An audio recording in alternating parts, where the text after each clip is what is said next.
Hip-hop didn't react this week. It detonated. One Twitch streamer muttered reckless words about Doechii, and suddenly Crips were allegedly being summoned.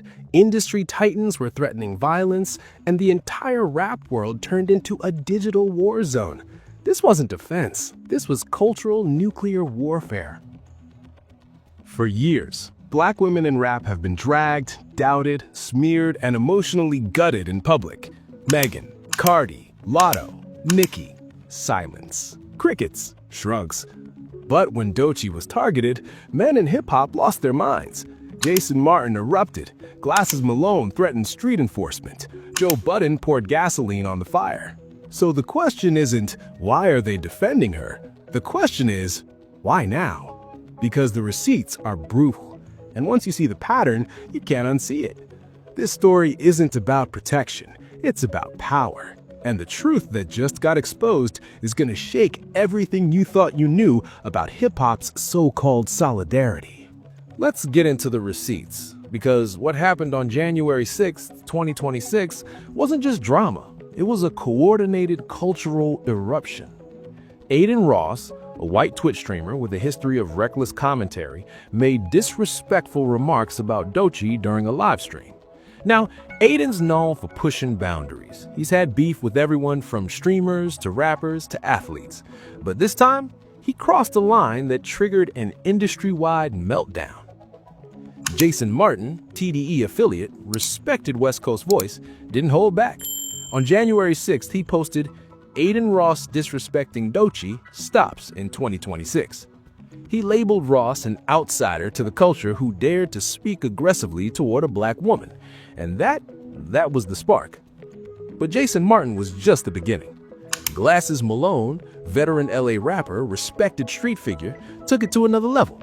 He didn't just talk, he threatened street enforcement. He promised to press all the niggas around Adin Ross. He claimed he'd get Crips involved. He forced Adin to allegedly call 100 for protection. Think about that for a second. A Twitch streamer had to call a known industry mediator because a rapper threatened gang intervention. This wasn't discourse. This was a digital drive-by. And then Joe Budden entered the arena. Joe, former rapper turned podcaster, poured gasoline on the fire. He said on his platform, "I'm rooting for Glasses Malone to get all the Crips together to beat up Adin Ross. Not mediation, not education, not protection, violence. Publicly endorsed violence." Social media exploded. Twitter became a war zone. Clips circulated, sides formed, and hip-hop, for the first time in years, seemed to unite around defending a Black woman. But here's where the story gets dark. Fans online started digging. They went full detective mode. They pulled up old clips, old tweets, old podcast episodes, and what they found? A pattern so glaring it couldn't be ignored. Where was this energy when Megan Thee Stallion was shot and the internet spent months calling her a liar? Where was this energy when Cardi B was dragged for her past, her music, her marriage? Where was this energy when Lotto was doubted, dismissed, and disrespected at every turn? Where was this energy when Nicki Minaj faced years of public ridicule and career sabotage? Silence. Crickets. Shrugs. But Adin Ross disrespects Doechii? Suddenly men are ready to mobilize gang members, threaten violence, and wage war on social media. The optics? Devastating. Because this wasn't about Doechii. This was about men fighting another man using a Black woman's pain as a weapon. And the internet saw it immediately. Critics started asking the real question. Why does hip-hop only defend Black women when it's convenient for male egos? And that question is what's tearing the culture apart right now. Because the receipts don't lie. Jason Martin defended Doechii from Adin Ross, but where was he when Black women were being attacked by men inside the culture? Glasses Malone threatened violence against Adin Ross, but where was that energy when Black women were being smeared, doubted, and dismissed by the same industry he represents? Joe Budden rooted for gang intervention, but just 1 year earlier, his own podcast helped spread the Doechii is an industry plant narrative, the very lie that strips Black women of authorship and legitimacy. So now he's suddenly her knight in shining armor? That's not evolution, that's image rehab. And fans online are calling it out. They're dissecting every tweet, every statement, every interview. They're pulling receipts and the undeniable pattern. This wasn't about protecting Doechii. This was about men asserting dominance over another man who embarrassed the culture. And Doechii, she just became collateral damage in a masculine turf war. But it gets even worse, because while all this chaos was unfolding, Doechii herself was silent. She didn't ask for this war. She didn't co-sign the threats. She didn't validate the violence. She just existed. And that existence, as a black woman, became a battleground. Now let's get into the motive, because this is where everything starts clicking. Hip-hop has a long, brutal history with black women, and the pattern is always the same. Step 1, doubt her success. Step 2, spread drug rumors. Step 3, call her fake. Step 4, strip her authorship. Step 5, withholds respect. And hip-hop has been running this playbook for decades. Lil' Kim, Foxy Brown, Missy Elliott, Lauryn Hill, Nicki Minaj, Cardi B, Megan Thee Stallion, Glorilla, Sexy Red, and now Doechii. Every single one of these women face the same vicious cycle. Success followed by scrutiny. Talent followed by accusations, artistry followed by dismissal. And the men in hip-hop? They watched, they participated, they stayed silent. Until now. So what changed? Let's talk about Joe Budden first. Joe's podcast has been one of the most influential voices in hip-hop commentary for years. He's broken down beefs, analyzed albums, and shaped public opinion, but he's also been part of the problem. In 2024, Joe's podcast discussed the industry plant allegations against Doechii. They entertained the narrative. They questioned her authenticity. They fed into the doubt. And that narrative, it spread like wildfire. Social media ran with it. Fans questioned her cosigns. Her success was diminished. Her artistry was dismissed. And Joe was part of that conversation. So, when he suddenly erupted in defense of Doechii in January 2026, fans were confused. Was this growth or was this performance? Because Joe's defense wasn't about Doechii's talent, her artistry, or her contributions to hip-hop. It was about Aiden Ross disrespecting the culture. And that's the pattern. Jason Martin's defense, it wasn't about Doechii. It was about an outsider disrespecting hip-hop. Glasses Malone's threats, they weren't about protecting a black woman. They were about asserting dominance over a white streamer who crossed the line. The motive wasn't solidarity. The motive was territorial rage. And the timeline proves it. Let's rewind to 2020. Megan Thee Stallion was shot by Tory Lanez. She came forward publicly. She named her attacker. She faced scrutiny, disbelief, and public humiliation. And hip-hop? Silence. Crickets. Indifference. 50 Cent posted memes mocking her. Drake allegedly unfollowed her. The Breakfast Club questioned her story. Social media dragged her relentlessly. And the men who are now defending Doechii, they said nothing. Fast forward to 2021. Cardi B faced relentless criticism over her past, her music, her relationship with Offset. She was called fake, manufactured, and industry created. In hip-hop? Silence. Crickets. Indifference. Lotto faced colorism debates, industry politics, and constant comparisons to other female rappers. She was doubted, dismissed, and disrespected. And hip-hop? Silence. Nicki Minaj faced years of industry sabotage, chart manipulation allegations, and public feuds that painted her as the villain. And hip-hop? Silence. But 2026, Aiden Ross disrespects Doechii, suddenly men are ready to wage war. The pattern is undeniable. Hip-hop only defends black women when it's convenient for male egos. And the motive? It's not protection. It's not solidarity. It's not growth. It's about men fighting other men and using black women as weapons in battles they didn't ask to be part of. Doechii didn't need gang threats. She didn't need violent rhetoric. She didn't need men turning her pain into a public spectacle. She needed the same energy when she was being called an industry plant. She needed the same energy when her success was questioned. She needed the same energy when her artistry was dismissed. But that energy, it never came. Because hip-hop doesn't protect black women. It protects its own ego. And when that ego is bruised by an outsider like Aiden Ross, suddenly men mobilize. Suddenly men speak up. Suddenly men wage war. but not for her, for themselves. And that's the motive. That's the truth. That's the pattern that just got exposed. And once you see it, you can't unsee it. But here's the part that really hits different. Doechii didn't ask for this war. She didn't co-sign the threats. She didn't validate the violence. She asked one devastating question in her music. What's the agenda when the it girl black? And hip-hop just answered her, loudly, accidentally, because the agenda is clear now. Black women in hip-hop are only protected when it serves male power. They're only defended when an outsider threatens the culture's ego. They're only respected when it's convenient for the narrative. And Doechii, she became a symbol in a war she never declared. Think about how exhausting that must be, to exist as a black woman in hip-hop, to fight for respect, recognition, and legitimacy, to create art that challenges the industry, to ask uncomfortable questions, and then to watch men turn your pain into a public spectacle. Because that's what happened. Doechii's disrespect became a weapon, not for her, for men. Jason Martin used it to assert cultural gatekeeping.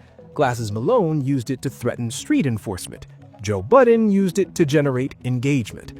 And Doechii? She was just there. Her voice absent, her agency removed, her humanity reduced to a talking point. And that's the emotional core of this story. Black women in hip-hop are constantly fighting battles they didn't start. They're defending themselves from attacks they didn't provoke. They're navigating scrutiny they didn't earn. And when men finally show up to defend them, it's not for them. It's for ego. It's for optics. It's for power. Megan Thee Stallion was shot. She faced months of public humiliation. She was called a liar, a snitch, a fraud. And hip-hop watched. Cardi B was dragged for her past. She was dismissed as manufactured. She was mocked for her relationship. And hip-hop watched. Lotto faced colorism debates. She was compared, dismissed, and doubted. And hip-hop watched. But Doechii, a white streamer, disrespects her. Suddenly men are ready to mobilize gang members. The hypocrisy is deafening. And the emotional toll on black women? It's immeasurable. Because they see it, they feel it, they know the truth. Hip-hop doesn't love black women. It tolerates them. And only when it's convenient. Doechii's music asks the hard questions. Her artistry challenges the industry. Her presence disrupts the narrative. And hip-hop's response?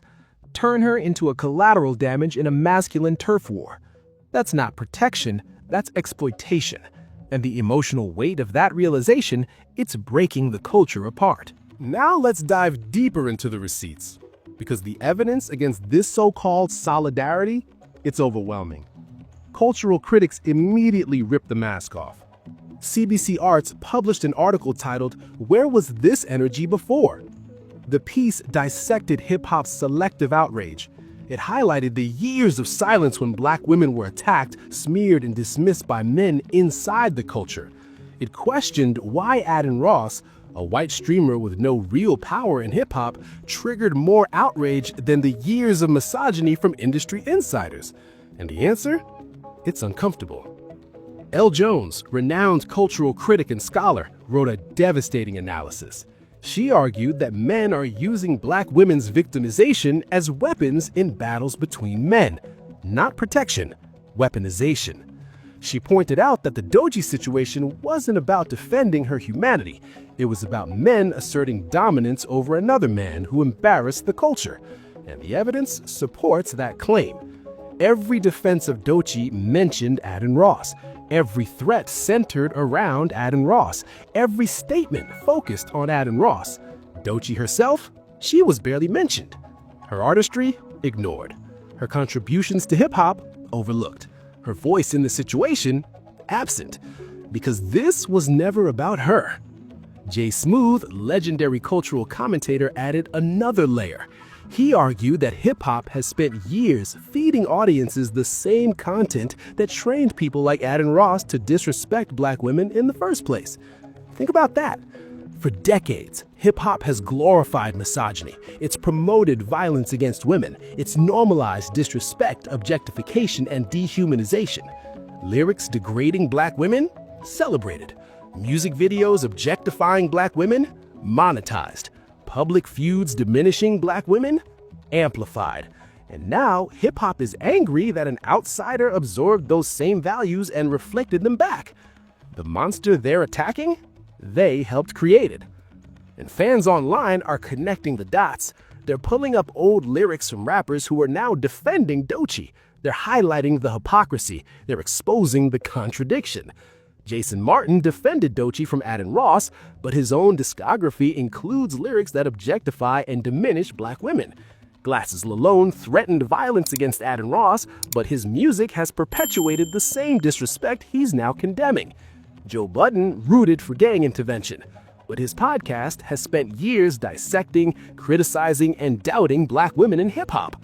The receipts are brutal, and the timeline is damning. Let's break it down year by year. 2020, Megan Thee Stallion shot. Hip-hop response, jokes, and doubt. 2021, Cardi B dragged for her past. Hip-hop response, dismissal, and mockery. 2022, Lotto faces colorism debates. Hip-hop response, silence. 2023, Nicki Minaj battles industry sabotage. Hip-hop response, indifference. 2024, Doechii called an industry plant. Hip-hop response, participation in the narrative. 2016, Adin Ross disrespects Doechii. Hip-hop response, full-scale cultural war. The pattern is undeniable, and fans online are archiving everything. They're creating side-by-side comparisons. They're posting timelines. They're exposing the selective outrage. One viral tweet read, "Y'all let Megan get shot and dragged for years. Y'all let Cardi get called fake for years. Y'all let Nicki get sabotaged for years. But a white streamer says something about Doechii and suddenly y'all ready to call the Crips? Make it make sense." Another post said, "This ain't about protecting black women. This is about men protecting their ego. Doechii just became a pawn in a game she didn't sign up for." And the evidence keeps piling up. Behind the scenes, a Change.org petition launched titled "End the Targeting of Black Women in Music." The petition called for accountability. It demanded that the music industry address its systemic misogyny. It highlighted the years of abuse, dismissal, and exploitation that black women have faced. And the petition gained traction. Thousands signed. Social media amplified it. Mainstream outlets covered it. But hip-hop? Silence. Because addressing systemic misogyny would require self-reflection. It would require accountability. It would require men in hip-hop to admit their complicity. And that's not happening. Instead, the focus remained on Adin Ross, the villain, the outsider, the easy target, because blaming him absolves hip-hop of its responsibility. But the evidence doesn't allow that escape. The monster they're attacking, they created it. The disrespect they're condemning, they normalized it. The culture they're defending, they poisoned it. And the black women caught in the middle, they're still fighting for the respect they've always deserved, but never received. Now let's talk about the chaos that erupted behind the scenes. Because this story isn't just about one incident, it's about a culture reaching its breaking point. Social media became a battlefield. Every platform, Twitter, Instagram, TikTok, Reddit, exploded with takes, debates, and call-outs. Hashtags like "Protect Black Women" and "Doechii Deserves Better" trended for days. But so did Adin Ross's trash and hip-hop hypocrisy. The discourse split into camps. Camp 1, hip-hop finally stood up for a black woman and that should be celebrated. Camp 2, hip-hop only stood up because a white man was involved and that's the problem. And both sides had receipts. Supporters of the defense argued that progress is progress. They said that even if the motivation wasn't perfect, the result was men in hip-hop publicly defending a black woman. They said that cultural change starts somewhere, and this could be a turning point. Critics argued that performative allyship is worse than silence. They said that men defending Doechii from Adin Ross while staying silent during years of attacks from industry insiders is exploitation, not protection. They said that black women deserved consistent solidarity, not selective outrage. And the debates raged on. Meanwhile, Doechii's streaming numbers skyrocketed. Her music saw a massive surge in plays, her social media following grew exponentially. But was it for the right reasons? Fans worried that she was becoming famous for the wrong narrative. Not for her artistry, not for her talent, not for her contributions to hip-hop, but for being the center of a controversy she didn't create. And that's the tragedy. Because Doechii is an incredible artist. Her music challenges norms, her lyrics ask uncomfortable questions, her presence disrupts the industry. But now, she's known as the rapper men defended from Adon Ross. And that's not fair. Side stories started emerging. Reports surfaced that Adon Ross allegedly reached out to Wack 100 for mediation. Wack, a known industry mediator with ties to various factions in hip-hop, allegedly brokered a truce.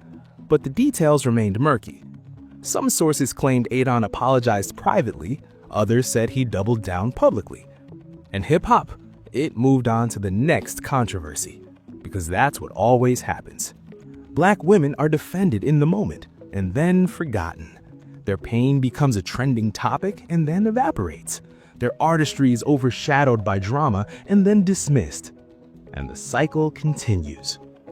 Fans also started digging into Glasses Malone's past statements. They found old interviews where he made problematic comments about women. They found lyrics that contradicted his current defender stance.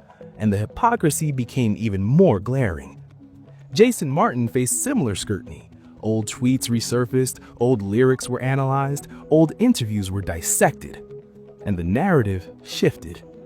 What started as hip-hop defends Doechii became hip-hop exposes its own hypocrisy. And that shift, that's where the real story lives. Because this isn't about one incident, this is about a culture at war with itself.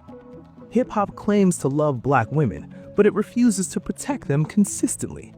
Hip-hop claims to value authenticity, but it perpetuates the same cycles of doubt and dismissal. Hip-hop claims to be revolutionary, but it upholds the same patriarchal power structures that oppress the women who built it. And Doechii? She became the mirror that reflected it all. Her question, "What's the agenda when the it girl black?" wasn't just a lyric, it was a reckoning. And hip-hop's response proved her point. This story is bigger than Doechii, bigger than Adon Ross, bigger than one incident in January 2026. This is about misogynoir. Misogynoir, a term coined by scholar Moya Bailey, describes the unique hatred aimed at black women where racism and sexism collide. It's not just misogyny, it's not just racism, it's the intersection of both. And hip-hop? It's drowning in it. For decades, black women in hip-hop have faced scrutiny that black men never experience. They're questioned about their authenticity, they're doubted about their talent, they're dismissed as industry plants, they're accused of using their sexuality to succeed, they're criticized for their appearance, their relationships, their choices. And when they speak up, they're labeled difficult, angry, dramatic. And hip-hop, it enables that treatment. The industry promotes it, the media amplifies it, the fans perpetuate it. And the men, they benefit from it. Because as long as black women are fighting for basic respect, men remain unchallenged. But the Doechii situation exposed the system. It revealed that hip-hop only defends black women when it's convenient for male egos. It revealed that solidarity is conditional. It revealed that protection is performative. And the broader implications? They're seismic.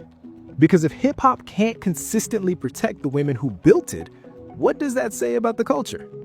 If hip-hop only mobilizes when an outsider threatens its ego, what does that say about its values? If hip-hop weaponizes black women's pain and battles between men, what does that say about its future? The answers are uncomfortable, but they're necessary. Because this pattern doesn't just affect Doechii, it affects every black woman in hip-hop, every artist, every producer, every executive, every fan. They're all navigating a system that claims to love them, but refuses to protect them. And that system, it's breaking. The younger generation is watching. They're calling out the hypocrisy. They're demanding accountability. They're refusing to accept the same cycles their predecessors endured. And the culture is being forced to reckon with itself. Because hip-hop can't survive without Black women. They're the backbone. They're the innovators. They're the truth tellers. But if the culture continues to exploit them, they'll leave. And hip-hop will collapse under the weight of its own misogyny. So, what really happened? Did hip-hop finally wake up? Or did powerful men simply feel embarrassed by Aiden Ross and need to reassert dominance? Because if this was really about Doechii, why didn't they defend Megan? Why didn't they defend Cardi? Why didn't they defend Lotto? Why didn't they defend Nicki? Why didn't they defend Black women before a Twitch streamer forced their hand? The silence is screaming, and the speculation is brutal. Some fans believe this was a coordinated PR move. They think Jason Martin, Glasses Malone, and Joe Budden coordinated their statements to create a viral moment. They think it was less about protection and more about engagement. Others believe it was genuine, but misguided. They think the men involved truly wanted to defend Doechii, but didn't realize they were perpetuating the same power dynamics they claimed to oppose. And some believe it was purely ego-driven. They think the men couldn't tolerate a white outsider disrespecting hip-hop, so they weaponized Doechii's pain to wage war. All three theories, they're rooted in evidence, but the truth is probably a mix, because hip-hop is complicated. It's capable of growth and regression simultaneously. It's capable of solidarity and selfishness in the same breath. But the pattern is clear. Hip-hop only defends Black women when it serves male power. And until that changes, the cycle will continue. Doechii will be defended today and dismissed tomorrow. Another Black woman will rise and face the same scrutiny. Another incident will spark outrage and then fade into silence. Because hip-hop hasn't learned. It's reactive, not proactive. It's performative, not transformative. It's selective, not consistent. And the cost? It's paid by Black women. Every time. But here's the hope. The fact that this conversation is happening, that's progress. The fact that fans are demanding accountability, that's growth. The fact that the hypocrisy is being exposed, that's change. It's slow, it's painful, it's incomplete, but it's happening. And maybe, just maybe, hip-hop will finally learn that protecting Black women isn't a favor, it's a responsibility. One that's decades overdue. Hip-hop says it stood up for Doechii, but the leaked truth suggests something far darker. This was never about protecting a Black woman. It was about protecting male power. And once you see it, you can't unsee it. Because the receipts are brutal. The timeline is damning. The pattern is undeniable. Hip-hop let Megan burn. Hip-hop let Cardi burn. Hip-hop let Lotto burn. Hip-hop let Nicki burn. But when Aiden Ross disrespected Doechii, suddenly men were ready to wage war. Not for her, for themselves. And that's the truth that just got exposed. Hip-hop doesn't love Black women. It tolerates them, and only when it's convenient. But the culture is waking up. Fans are demanding more. The younger generation is refusing to accept the cycles their predecessors endured. And maybe, just maybe, hip-hop will finally reckon with this misogyny. But it won't happen overnight. It requires accountability. It requires self-reflection. It requires men in hip-hop to admit their complicity. And that's the hardest part. But it's necessary. Because hip-hop can't survive without Black women. And if the culture continues to exploit them, it will collapse under the weight of its own hypocrisy. So here's the question. Do you think this was real growth? Or just another brutal culture war between men using Doechii as collateral? Do you think hip-hop will finally protect Black women consistently? Or will this cycle repeat? Drop your thoughts in the comments. Let's have the uncomfortable conversation. Because this story isn't over. More details are dropping. More receipts are surfacing, and the reckoning is just beginning. Hit that like button, subscribe, and turn on notifications because we're covering every twist as it unfolds. Stay safe out there. And remember, protect Black women every day, not just when it's convenient.